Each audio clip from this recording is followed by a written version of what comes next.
প্রিয় সম্মানিত মৎস্যচাষী ভাই ও বন্ধুদের মাঝে দেখুন আবারও নয়নতারা মৎস্য হ্যাচারির পক্ষ থেকে নিয়ে হাজির হয়েছি গ্লাস কাপ মাছের পোনা নিয়ে। তো গ্লাস কাপ মাছ চাষ বিষয়ে কিছু তথ্য ও পরামর্শ দেব। অবশ্যই আমাদের ভিডিওটি ধৈর্য সহকারে দেখবেন। তার আগে দেশ এবং দেশের বাইরে থেকে যারা আমাদের ভিডিওটি দেখছেন অবশ্যই আমাদের চ্যানেলটি সাবস্ক্রাইব করে দেবেন। কমেন্টের মাধ্যমে আপনাদের মূল্যবান মতামত জানাবেন। অবশ্যই বেশি বেশি করে শেয়ার লাইক করে দেবেন।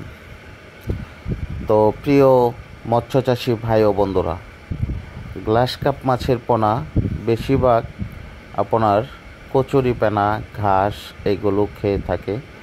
যেমন পুকুরে ছোট ছোট কচুরিপানা হয়, এই পানাগুলো দুর্দান্ত খেয়ে থাকে। আর অবশ্যই গ্লাস কাপ মাছ চাষ লাভজনক ব্যবসা। আর এগুলো কিন্তু খুব দ্রুতই গ্লাস কাপ মাছগুলো বড় হয়ে যায়।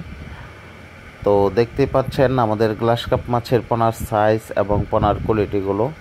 এই গ্লাস কাপ মাছের পোনা আপনারা যে কোনো মাছের সাথেই মিশ্র চাষ করতে পারবেন। যে ধরনের মাছের পোনাই আপনার পুকুরে থাকুক না কেন, আপনারা এই মাছের সাথে এই গ্লাস কাপ মাছ চাষ করতে পারবেন। তো এগুলোকে আবার পাশাপাশি খোল কোড়া অথবা ভাসমান ফিড খাবার প্রয়োগ করতে পারবেন।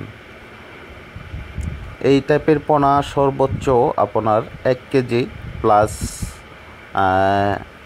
1.5 কেজি করতে আপনার সময় লাগবে 5 মাস, 4 মাস, 6 মাস এরকম সময় লাগবে। যদি আপনারা এই মাছগুলোকে সঠিক খাবার প্রয়োগ করেন এবং সঠিক পরিচর্যা করেন, তাহলে অবশ্যই গ্লাস কাপ মাছ চাষ করে লাভবান হতে পারবেন। তো দেখতেই পাচ্ছেন আমাদের পোনার সাইজ এবং পোনার কোয়ালিটিগুলো।